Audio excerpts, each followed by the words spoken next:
Hello friends, আসসালামু আলাইকুম।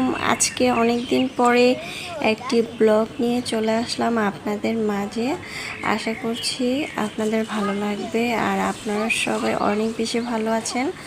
আমিও আল্লাহর রহমতে অনেক বেশি ভালো আছি। দেখতে পাচ্ছেন ছোটোবেলা বাচ্চারা, ছোট ছোট বাচ্চারা কত সুন্দর খেলাধুলা করতো। আমরাও হয়তো ছোটোবেলায় এভাবে খেলাধুলা করতাম। তারপর গ্রামের বাড়িতে দেখতে পাচ্ছেন কত মজাদার ফল। আসলে এই ফলটা খেতে অনেক বেশি ভালো লেগেছিল। এটাকে আরমুজ বলা হয় অথবা গ্রামে বলে মন্ডা ফল। যাই হোক, এটা খেয়ে অনেক ভালো লেগেছিল। তারপরে আজকে ছোট মামার বাসায় বেড়াতে গেলাম। তো ছোট মামি আর খালামণি রান্না করতেছিল। এতটাই মজাদার করে আজকে খাইলাম। সকালবেলা আমরা ঝটপট দেখতে পাচ্ছেন লাকড়ির চুলা রান্না করা হচ্ছে গরুর মাংস। আসলে লাকড়ির চুলা রান্নাটা খেতে অনেক বেশি ভালো লাগে। তাছাড়া রান্নাগুলো বেশ মজাদার হয়। তারা কিন্তু আমাদের মতো এত শত মশলা দেয় না, তবে আমরা যে পরিমাণ মশলা দেই সেই মশলাতে তরকারি স্বাদ আনার জন্য অনেক পদের মশলা দেওয়া হয়, কিন্তু গ্রামের মানুষরা কিন্তু তত বেশি মশলা ব্যবহার করে না। আর দেখতে পাচ্ছেন পেয়ারা পাড়া হচ্ছে। ছোটোবেলায় সেই ছোট্ট ছোট হাতগুলো দিয়ে গাছ থেকে পেয়ারা পেড়ে খাওয়ার মজাই আলাদা। তারপরে সকালবেলা দেখতে পাচ্ছেন এখন বানাবে চিতল পিঠা। এটা হচ্ছে চালটাকে ভিজিয়ে ব্লেন্ড করে নিয়েছে, অনেকে বেটে নেয়, তবে এটা ব্লেন্ড করে নিয়েছে। ব্লেন্ড করার পরে লবণ দিয়ে এটা সুন্দরভাবে ঘনটা দেখতে পাচ্ছেন কতটুকু ঘন করে এটাকে গলিয়ে নিয়েছে। লাকড়ির চুলার এই চিতল পিঠাটা খেতে অসম্ভব মজাদার হয়েছিল। এটা ছোট মামি বানাচ্ছে দেখতে পাচ্ছেন। আর এই পিঠাগুলো খেতেও কিন্তু অনেক বেশি ভালো লেগেছিল।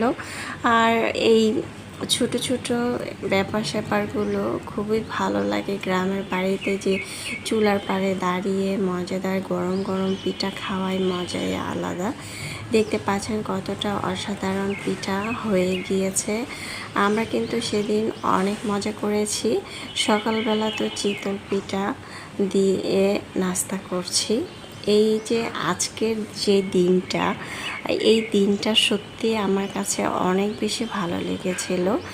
এই যে দেখতে পাচ্ছেন মাটির হাড়ের চিতল পিঠাটা খেতে এতটাই ভালো লেগেছিল আর এতটাই নরম তুলতুলে।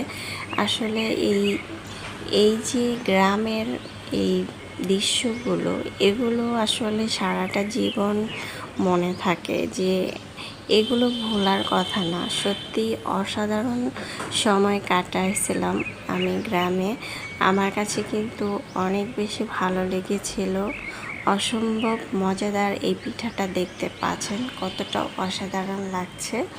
খেতে কিন্তু অনেক বেশি ভালো লেগেছিল। গরুর মাংসর ঝোল দিয়ে সাথে ছিল ছোট মামির হাতের শুটকির ভর্তা।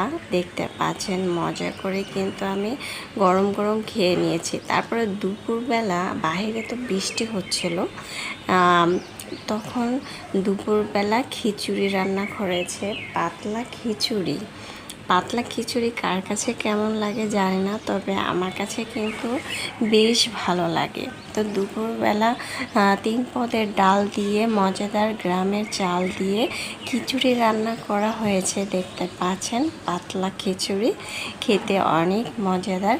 তো আমি কিন্তু অলরেডি দুপুরবেলা বসে গেলাম। গ্রামের বাড়ির লেবু, তারপরে হচ্ছে শুটকির ভর্তা, গরুর মাংস, আলু, পাতলা খিচুড়ি দুপুরবেলা খাইতেছিলাম। এতটাই ভালো লাগতেছিল, সবাই একসাথে খাচ্ছিলাম। আসলে আপনাদের সাথে শেয়ার না করলে আসলে চলেই না। সত্যি অনেক ভালো লেগেছিল। এটা হচ্ছে ছোট মামি সবসময় লোটটা শুটকিটাকে ভর্তা তৈরি করে, খেতে কিন্তু অনেক বেশি ভালো লাগে।